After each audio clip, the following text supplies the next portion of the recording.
मैले इन्डियामा घुम्न गएको बेलामा एउटा पेपरमा पढेको थिएँ, हाम्रो संयोजकजीसँग भनेको पनि थिएँ। पेपर हेर्दाखेरि नेपाल त वर्ल्डको तेस्रो करप्ट कन्ट्रीको नाउँमा लेखेको थियो त्यो इन्टरनेसनल।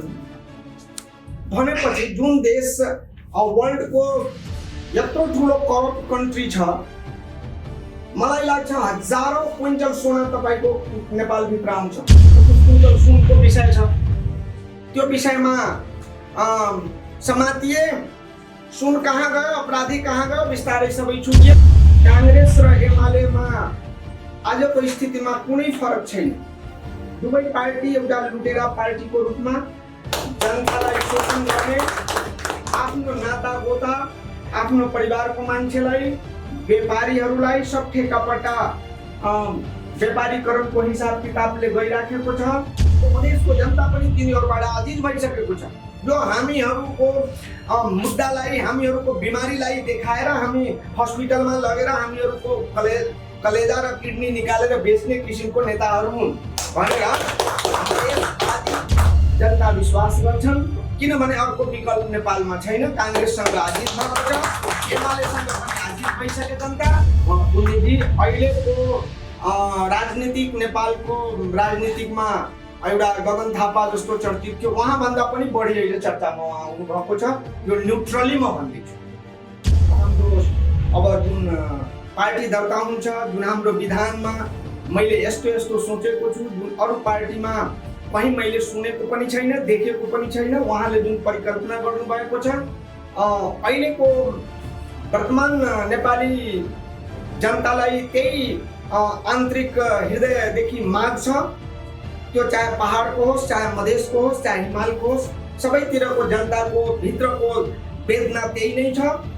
जय सचेत नेपाली आयो गोर्खाली, जय सचेत नेपाली आयो गोर्खाली, जय सचेत नेपाली आयो गोर्खाली। अहिले नेपालको जुन वर्तमान अवस्था छ त्यो एकदमै जर्जर अवस्था छ। खास गरेर हामी राजनीतिक व्यक्तिहरू राजनीतिक अवस्थालाई हेर्दाखेरि नेपाली जनता 2000 सालपछि 7 साल, 11 साल, 15 साल, 36 साल, 46 साल, 63 साल, कति 2-3-4 पुस्तादेखि नै आफ्नो एउटा हक अधिकार र समानता, गरिबीबाट माथि उठ्नको लागि, आफ्नो स्वाभिमान, आफ्नो पहिचानको लागि लड्दै आइराखेको छ। हजारौं मान्छे, लाखौं मान्छे थुनामा गए, घर परिवार बर्बाद गरे, जीवन बर्बाद गरे, हजारौं मान्छे मारिए। तर आज हेर्दाखेरि, यसरी बाहिर हेर्दाखेरि परिणाम जिरोको जस्तो देखाइ परिरहेको छ। समाजका समाजसेवी इमानदार व्यक्तिहरू, बुद्धिजीवी व्यक्तिहरू, राजनीतिक सोच समझ भएको व्यक्तिहरू यसरी राजनीतिक पार्टीहरूलाई क्रमशः हेर्दाखेरि कांग्रेस र एमालेमा आजको स्थितिमा कुनै फरक छैन। दुवै पार्टी एउटा लुटेरा पार्टीको रूपमा जनतालाई शोषण गर्ने, आफ्नो नाता गोता, आफ्नो परिवारको मान्छेलाई, व्यापारीहरूलाई सब ठेकापट्टा व्यापारीकरणको हिसाब किताबले गइराखेको छ।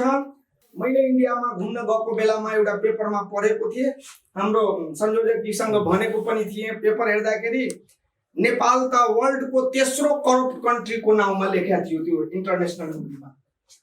भनेपछि जुन देश वर्ल्डको यत्रो ठुलो करप्ट कन्ट्री छ, मलाई लाग्छ हजारौं क्विन्टल सोना तपाईको नेपालभित्र आउँछ।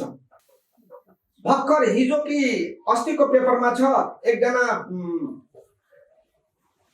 यो के अरे बच्चा दिने आइमाई गर्भवती भात नखाएर आत्महत्या गरेछ भनेर हजुरहरूले, अब यो देशमा यो भन्दा ठुलो के हुन्छ? अर्बौं खर्बौं भ्रष्टाचारी गर्ने मान्छे अनगिनित नेपालमा छ। भर्खर पोहोर साल एयरपोर्टमा 38 किलो कि 38 क्विन्टल सुनको विषय छ। त्यो विषयमा समातिए सुन कहाँ गयो, अपराधी कहाँ गयो, बिस्तारै सबै छुटियो। त्यसपछि त्यो न्यायाधीश जुन छोडे त्यो न्यायाधीश पनि खारेज भयो विराटनगरको, समथिङ के नाम थियो उहाँ। जे होस्, हामी नेपाली जनताको बीचमा ठुलो भेदभाव छ, ठुलो असमानता छ। सबैभन्दा ठुलो त यो हजुरको जातीयता, क्षेत्रीयता, नातावाद, कृपावाद जुन एकदमै जड पक्रिसकेको छ, यसलाई हटाउनको लागि जुन हाम्रो राष्ट्रिय संयोजकजी प्रसाईजीले मलाई भेटघाटको दरम्यानमा भन्नुभयो, हाम्रो अब जुन पार्टी दर्ता हुन्छ, जुन हाम्रो विधानमा मैले यस्तो यस्तो सोचेको छु, जुन अरू पार्टीमा कहीँ मैले सुनेको पनि छैन, देखेको पनि छैन, उहाँले जुन परिकल्पना गर्नुभएको छ, अहिलेको वर्तमान नेपाली जनतालाई त्यही आन्तरिक हृदयदेखि माग छ। त्यो चाहे पहाडको होस्, चाहे मधेसको होस्, चाहे हिमालको होस्, सबैतिरको जनताको भित्रको वेदना त्यही नै छ। यसकारण संयोजकजीलाई म हार्दिक अनुरोध गर्दछु, हाम्रो पार्टी अब छिटै दर्ता होस्, सचेत नेपाली पार्टी। र विभिन्न जिल्लाबाट आजै नै 10-15 जिल्लाको हामी साथीहरू एकट्ठा भएका छौँ, बिस्तारै बढ्दै जान्छन्। उहाँ विराटनगरबाट हाम्रो संयोजक चौधरीजीले त्यत्रो ठुलो गर्नुभएको छ। हाम्रो माटो सुहाउँदो हुनुपर्दछ, एकदम सही कुरा छ। अब हेर्नुहोस् न, काङ्ग्रेस एमाले यो देशमा सचेतले जुन कुलमानजीको बारेमा पुरै देशको नागरिक मलाई लाग्छ कि 90% ओर्लिसकेको छ, त्यो सुनिराखेको छैन। हिन्दू राष्ट्र चाहिँदै चाहिँदैन भनेर कसैले नभनेको कुरा संविधानबाट चाहिँ हटाइदियो यहाँ काङ्ग्रेस र एमाले दुवै पार्टीले, दुवै शीर्ष नेताहरूले त्यस विषयमा जहाँ जुन कुराको माग छैन त्यसमा पनि राष्ट्रिय अन्तर्राष्ट्रिय खेल हुन्छ, दबाव हुन्छ, पैसाको चलखेल हुन्छ। अनि त्यो कुराहरू समावेश गरेर यहाँ सबै धर्मलाई, यहाँ क्रिस्चियनलाई पनि अगाडि बढाउन खोजिराखेको छ, हिन्दूलाई पनि अवमूल्यन गर्न खोजिराखेको छ। भनेको मतलब कि यहाँ एउटा अराजकताको पोजिसन, एउटा अन्तर्राष्ट्रिय खेल भइराखेको छ, जो यहाँ अराजकताको अवस्था सृजना होस्। म अलिकति 2 नम्बरतिर जान चाहन्छु। मेरो जुन प्रान्त छ, विगतमा मधेसवादी दलहरूले जसको अगुवाई मोहन ठाकुरजीले, राजेन्द्र महतोले हाम्रै जिल्लाको हुनुहुन्छ, उहाँ दुवैजना, महेन्द्र राय छ, उहाँ पनि हाम्रै जिल्लाको हो। त्यसपछि उपेन्द्रजी उता सुनसरीतिर कताको हुनुहुन्छ। उहाँहरू मधेसको मुद्दा, वास्तवमा मधेसमा ठुलो भेदभाव भएको थियो र छ पनि। मधेसीले नै मधेसीलाई पनि शोषण गरेको छ, शासक वर्गबाट पनि ठुलो शोषण भएको छ। तर जुन मधेसीको नाउँमा राजपा भन्ने पार्टीले, सद्भावना भन्ने पार्टीले, उपेन्द्र यादवजीले विदेश मन्त्री र उप प्रधानमन्त्री बन्नुभएको थियो, ठुलै चाहिँ फोरम पार्टीले र राजपाले मत प्राप्त, संसदीय सिट प्राप्त गर्नुभएको थियो। अनि समानुपातिकमा त सबैजना त्यो लिडरहरूले आफ्नो आफ्नो श्रीमती थिएन, ऊ आफ्नो सालीलाई, त्यसपछि मोहन ठाकुरजीले आफ्नो सम्धिनीलाई, राजेन्द्र महतोले आफ्नो घरवालीलाई, अनिल झाले आफ्नो पत्नीलाई। अब यस्तो जहाँको लिडरको, ठुलै लिडरको कार्यकर्ता होइन, मेन लिडर बिपी बाबु जस्तो भन्ने मान्छे, भनौँ न एउटा प्रचण्ड जस्तो सोच भएको देखाउने मधेसको, मधेसको जनता पनि तिनीहरूबाट आजिज भइसकेको छ। जो हामीहरूको मुद्दालाई, हामीहरूको बिमारीलाई देखाएर हामी हस्पिटलमा लगेर हामीहरूको कलेजा र किडनी निकालेर बेच्ने किसिमको नेताहरू हुन् भनेर अनेक जनताहरू छन्, तिनीहरू पनि मधेसवादी पार्टी र लिडरबाट आजिज भएका छन्। काङ्ग्रेसबाट त भएकै छ, एमालेबाट, माओवादीबाट पनि भएको छ, पहाडमा पनि त्यही छ, हिमालमा पनि त्यही छ। तर प्रब्लम छ जाने कहाँ त? त्यही सबै अन्योलको नेपालको स्थितिमा अहिले पुरै अनेस्ट नागरिक, एउटा आकाशमा जसरी किसान बर्सातको बेलामा, धान रोप्ने बेलामा पानीको खोजी गर्छ, त्यस्तै जनता अहिले एउटा अनेस्ट पार्टीको खोजी गर्दैछ।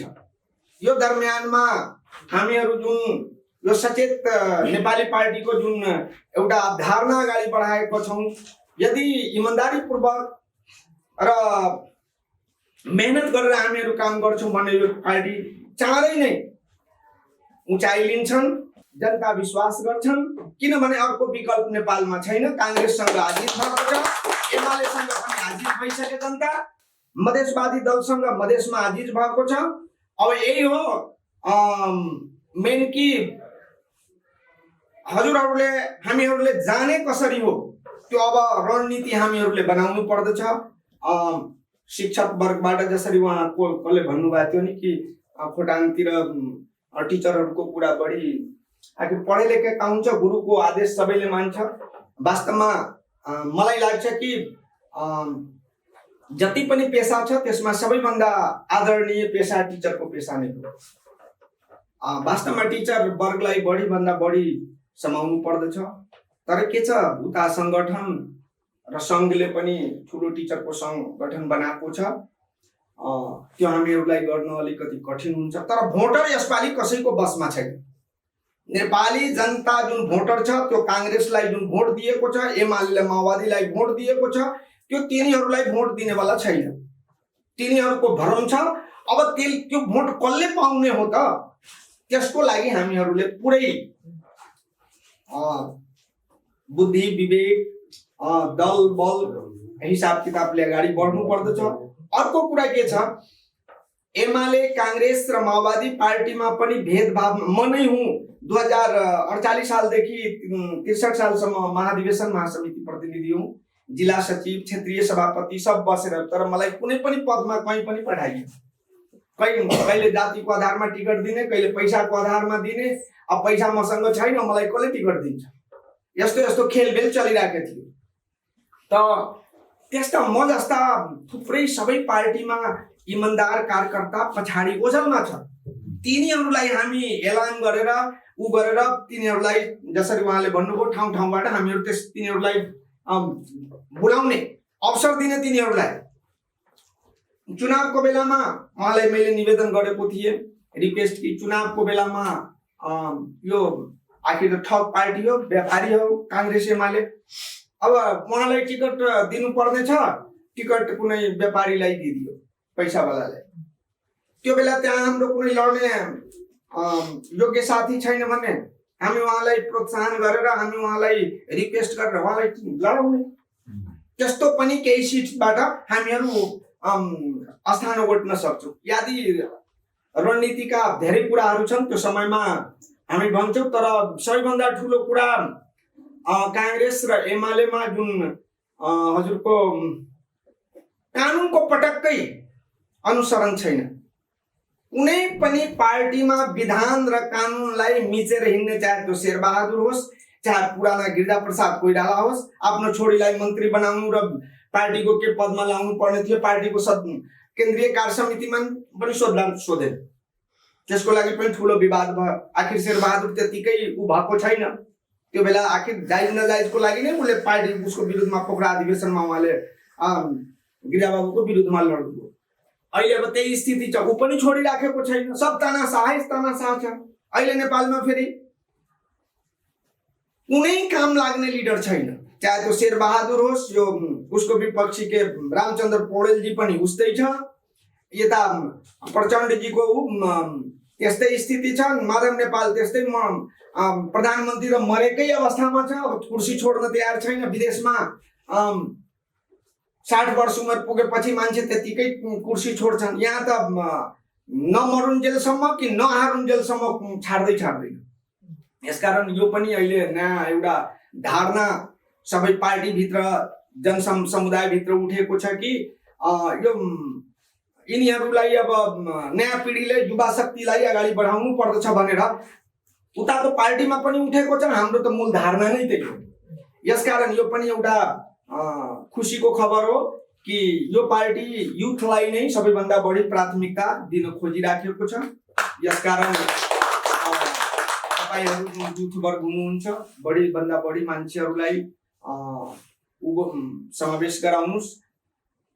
तर एउटा कुरा के छ भनेदेखि म काठमाडौँमा पार्टी कार्यालयमा जान्छु, अहिले 33 कि कति 30% महिलालाई पनि सबै ठाउँमा आरक्षण गरिदियो। 33%। अनि सचिव साहब जीएम साहब अफिसतिर, बच्चा स्कुलमा, श्रीमती पार्टी कार्यालयमा। उसको गाउँमा कोही पनि चिन्दैन।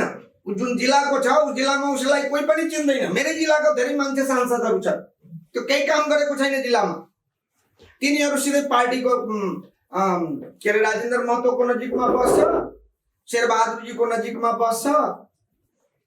अब उसलाई पनि 33% पुर्याउनु पर्ने बाध्यता छ, नजिकमा उही छ, गर्दै त के गर्ने। मेरो भनाइ के, अब नक्कली राजनीतिको सम्भावना छैन। तपाईँ सबैजनालाई नौटंकी वाला राजनीति अब चल्दैन। फिल्डमा गएर, जिल्लामा गएर, समाजमा गएर तपाईले सोशल वर्क गर्नै पर्छ, नत्र कुनै उपाय छैन। यो त सम्भावना छ, तर सम्भावना बमोजिम हामीले काम गरेर देखाउनु पर्छ नि। तपाईँ जुन समाजबाट बिलोङ्स गर्नुहुन्छ सिधै काठमाडौँमा बसेर त हुँदैन। एउटा जमाना थियो, उता रैती थिए, यता के राजा र रैती। त्यो कांग्रेस र एमालेको बेलासम्म चल्दै थियो। उसको बाबुको अब मान्नेवाला बच्चाहरू छैन। अब मान्छे जो सबैभन्दा गरिब छ, धनी मान्छे गाउँको अहिलेसम्म बोइङमा चढेको छैन। त्यो हाम्रो दलितको सबै युथहरू सबै दुबई कतार कहाँबाट काम गरेर सबै दुनियाँ देखेर आइसकेको छ। सबै कुरा बुझ्छन् तिनीहरू। अब यसकारण अब यो अहिले पनि जुन कांग्रेस एमालेमा मधेसवादी दलमा म हेर्दैछु, सांसद भइसक्यो गाउँको मान्छे चिन्दैन। यस्तो महिलाहरू सांसदहरू सर्लाहीबाट भएको छ, चन्दा चौधरी छ, यस्तै थुप्रै भए, 10-15 जना मान्ने भए यो समानुपातिको पिरियडमा छ। तर तिनीहरूले को सोशल कुनै रिलेसन छैन। अब त्यस्तो हिसाब किताबले पार्टी धोखामा वा भुलमा एकचोटि तपाईँ चुनाव जित्नुहुन्छ सचेत पार्टीको नामबाट, वास्तवमा उ छ। तर तपाईहरुको ग्रासरुटबाट रिलेसन हुँदैन, पछि खतम भइहाल्छ नि। कांग्रेस 2/3 बहुमतले जितेको होइन, 15 सालमा जित्या थियो, अहिले 25 सिटमा अड्केको छ। राजीव गान्धीको पार्टी, इन्दिरा गान्धीको पार्टी हेर्नुस्, दिल्लीमा जमानत जब्त भयो उसको। क्यापिटलमा कांग्रेस पार्टीले विधानसभाको चुनावमा 1 सिट पनि जित्न सक्यो। सबै सिट केजरीवालले जितिदियो, 7 सिट मात्रै बीजेपीले। अनि 63 सिट केजरीवालले, 7 सिट के भन्छ बीजेपी। अनि कांग्रेस जस्तो कति पुस्तानीसम्म यो देशमा शासन गरेको पार्टीको 0 सिटमा, त्यहाँ पनि केन्द्रीय कार्य समिति विघटन भएन। हुनु पर्दछ नि। काम नगरेपछि मान्छेले राजीनामा गर्नुपर्छ, जिम्मेवारी छोड्नु पर्दछ। म 2 नम्बरको सर्लाहीको जिम्मेवारी लिन्छु भने मलाई भन्नुभयो तपाईँ 2 नम्बरको संयोजक हो। मैले उहाँलाई भने मलाई अलिक पछाडि राखिदिनुस् न, म गर्छु संयोजक जस्तै काम गर्छु, तर म अलिक पछाडि बस्छु। मलाई कुनै पद चाहिँदैन तपाईको पार्टीमा। म इमानदारी पूर्वक जहिलेसम्म जिउँछु तहिलेसम्म यो पार्टीलाई म डिभोटेड भएको हुन्छु। तर यो पार्टीमा आएर कुनै ठुलो लोभ लालच पदको हिसाबले नआउनुस्। नेपाली जनताको आमूल परिवर्तन गर्नु छ, गरिबीबाट उकास्नु छ। यो सब विषयमा ध्यान दिएर मेहनतको साथ, इमानदारीको साथ हामीहरू, उहाँले कसले भन्नुभयो अनुशासन, देउबाजीले अनुशासन, एउटा मर्यादा, सिनियर साथीलाई रिगार्ड गर्ने, काम गरेको कुरालाई मात्रै गर्ने, झुट फुसको कुरालाई के अरे अगाडि नबढाउने। एउटा यहाँ समाचार हजुर सुनाउन चाहन्छु। चीन तर्फबाट 2 मुख्य नाकाबाट केरुङमा 1200 र खासामा 150 भन्दा कन्टेनर अल्पत्र छ। यो 2/3 बहुमतको कम्युनिस्टको गभर्नमेन्ट हो। कहिले काहीँ मिडियाले पनि जनतालाई जानुपर्ने यतातिर छ कन्ट्री, गइराखेका हुन्छ यतातिर। विरोध गर्नुपर्ने उहाँको विरोध भइराखेको छ उहाँको। अस्ति पेपरमा उहाँको नेपालगञ्जतिरको मान्छेहरू, पहाडका मान्छेहरू लाइन लगाएर श्रीमती बच्चा काँधमा बोकेर, गाउँमा खानलाई छैन, बिमारी कोरोनामा उताबाट म आइहाले गाउँतिर, अब केही छैन गाउँमा खानलाई, अब मरे पनि अब इन्डियामा मर्छु। के को राष्ट्रियताको कुरा गर्नुहुन्छ हामी तपाईँ सबैले? अनि 2/3 को गभर्नमेन्ट छ यो। अर्बौं खर्बौंको सामान त्यहाँ छ। एउटा एउटा व्यापारीको रामेछापको कुन व्यापारीको यसमा तल दिएको छ 7-8 करोडको सामान छ, भिजेको छ, सडेको छ। बाबा यो कुनै काम छ, सामान छ, खरिद बिक्रीको सामान छ, ट्रक लागेको छ, त्यसलाई ल्याइदिनु पर्दछ। अहिलेसम्म 6-6, 7-7, 8-8 महिना भएको छ। अनि यस्तो भुकमरीमा मान्छे भूकम्पको बेलादेखि जान आउन बन्द छ चाइनातिर। यत्रो ठुलो हाम्रो सीमा विवाद पनि छ, त्यो त राजनीतिक विवाद हो नि। समाजको बीचमा, इन्डिया र नेपालको समाजको बीचमा विवाद छैन। धेरै जसो लिडरले नेपालको सपोर्टमा स्टेटमेन्ट दिएको छ। इन्डियाको नेसनल लिडरहरूले नेपालको त्यो पश्चिमको जुन हाम्रो जग्गा अधिक के अरे क्याप्चर गरेको छ त्यो विषयमा। त चाइनासँग जुन अलिकति नेपालको सोसाइटीमा जुन प्रभाव अलि बढी छ, अब इन्डियाको कुराहरू चाँडै मिडियाले ल्याउँछ। तर इन्डिया मेरो मधेसको मान्छे यदि इन्डियामा जान नदिएको भए त अहिलेसम्म आधा जति मान्छे मर्थ्यो। त्यही सबै बम्बे, दिल्ली, पन्जाब, लुधियानामा गएर सबै काम गर्छन्। युवाहरू सब इन्डिया, मलेसिया, दुबई काम गर्छ। गाउँमा अब को छ त? यो देशमा हजुर अहिले भएको जम्मा वृद्धा, महिला, बच्चा, रोगी, अरे यो नेता लुटेर। बाँकी त सब विदेशमा काम गरिराखेको छ।